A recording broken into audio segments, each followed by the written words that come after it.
And joining me right now here on the Mark Moses Show to kick off the week is my good friend Chris Bonanno. He works for multiple publications, including the Viera Voice, and he's the head baseball coach at Cocoa High School. And we have much to discuss, especially torpedo bats, something I did not know was a thing 3 days ago. Chris, how you doing today? I'm doing okay. I'm really interested to hear your take on this. I know, well, we won't get too much into it, but I'm interested to hear your take on it before I give you mine. It's what I think about baseball overall. Baseball is a sport of all the sports we play in this country. You're always looking for an edge. You're always looking for something. If that's cheating or not cheating, there's always someone's trying to find, how can I get another 3 miles an hour on my fastball? How can we get faster on the base path? Moneyball. How can we get on base? How can we manufacture runs? Torpedo bat was not on my bingo card to start the year, but we're here and baseball says, yeah, no problem. Go for it. You are a diehard Yankees fan. What are your thoughts today on the torpedo bat? So I know this has been associated with just the Yankees. It is not a just the Yankees thing. First of all, I'm taking this from John Boy Media. Ryan Jeffers for the Twins used it. I believe other players on other teams have used it, and not all the Yankees have used it. Aaron Judge hit 4 home runs, nearly 5, in 2 games over the weekend. He's not using it. The players that are using it, Jazz Chisholm, Anthony Volpe, but not all of the Yankees are. I think maybe Cody Bellinger is using it, but I'm not sure. And first of all, it's legal. No one's breaking any rules, whether you use it for here or otherwise. I think there are benefits, but I also think you're going to find quickly that there are drawbacks to this too, right? So it makes sense, right? You want to put the more wood where the barrel, you have an X amount of wood you can use. You want to focus that on the barrel area. That's great, and you're going to get more pop when theoretically when you hit it there. What you're also going to lose is your opportunity.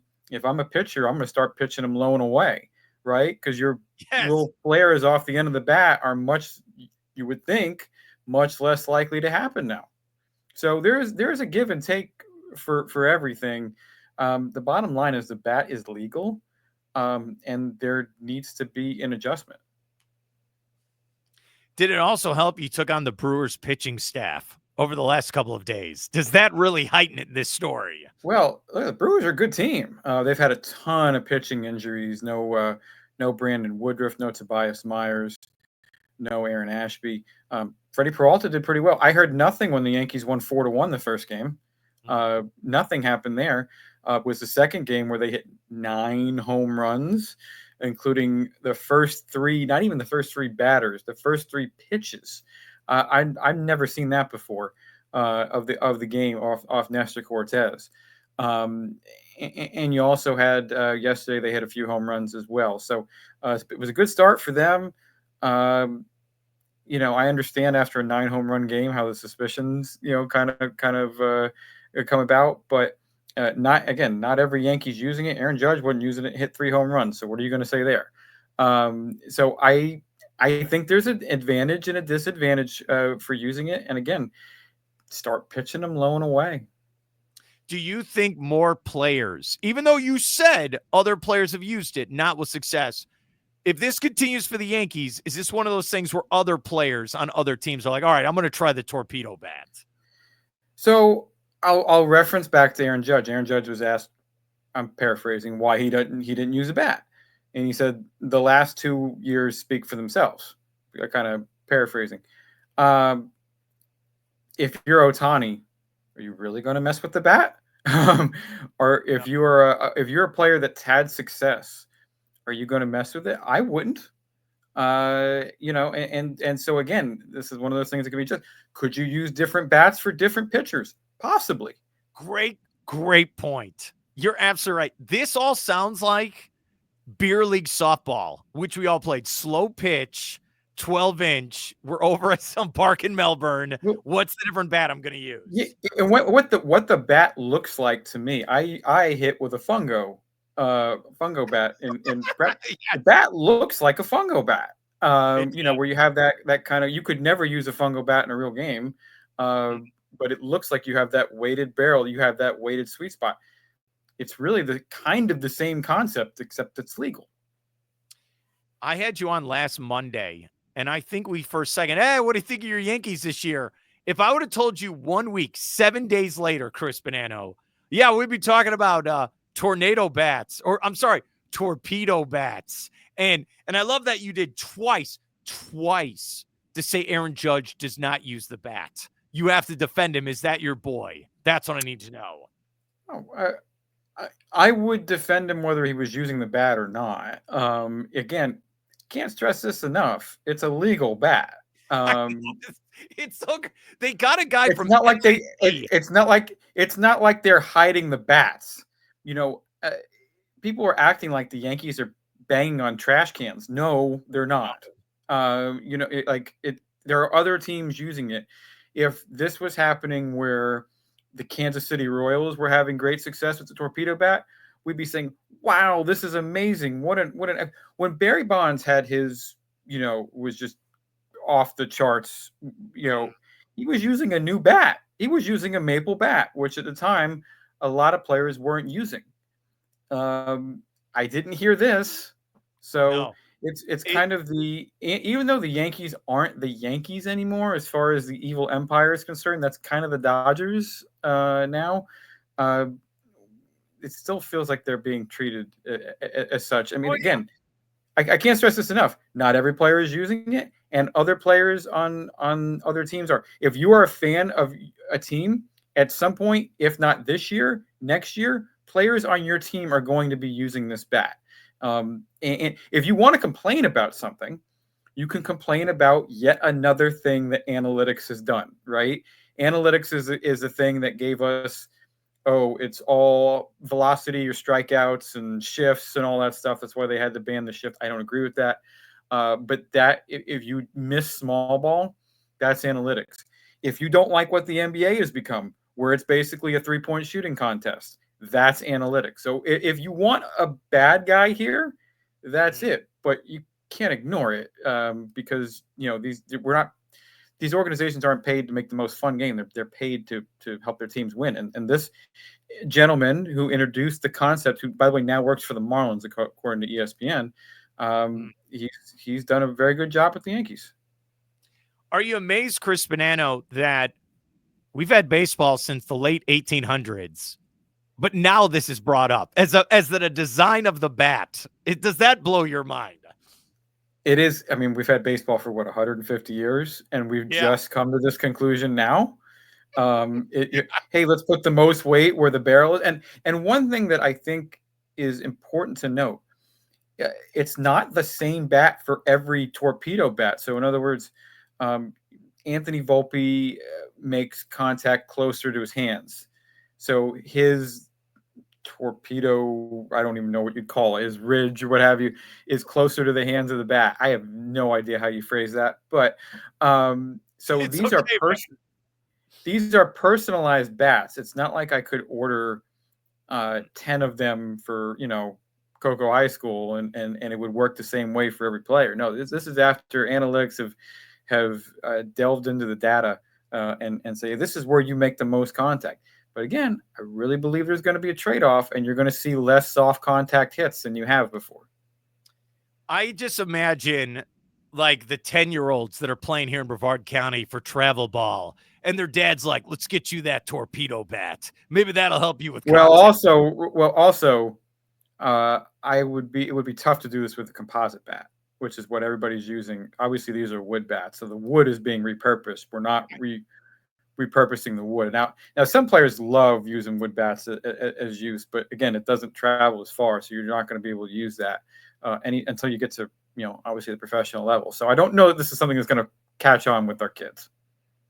It goes to my first point. It's how can I get a competitive advantage? What's the edge in baseball? So if you think about it, there are people right now behind the scenes thinking, all right, how can we win another couple games? How can we get a better pitching staff? And they went with this. It's no different than the obsession over spin rate Yeah. your spin rate. But it is such an analytically driven game now. You're hearing so much about exit velocity, spin rate, obviously pitcher velocity. It's leading to, I think, more injuries with pitching that search for that extra mile or two. But the analytics say that this is what works. All right, here's what I hate about analytics, and I'm going to sound like an old man.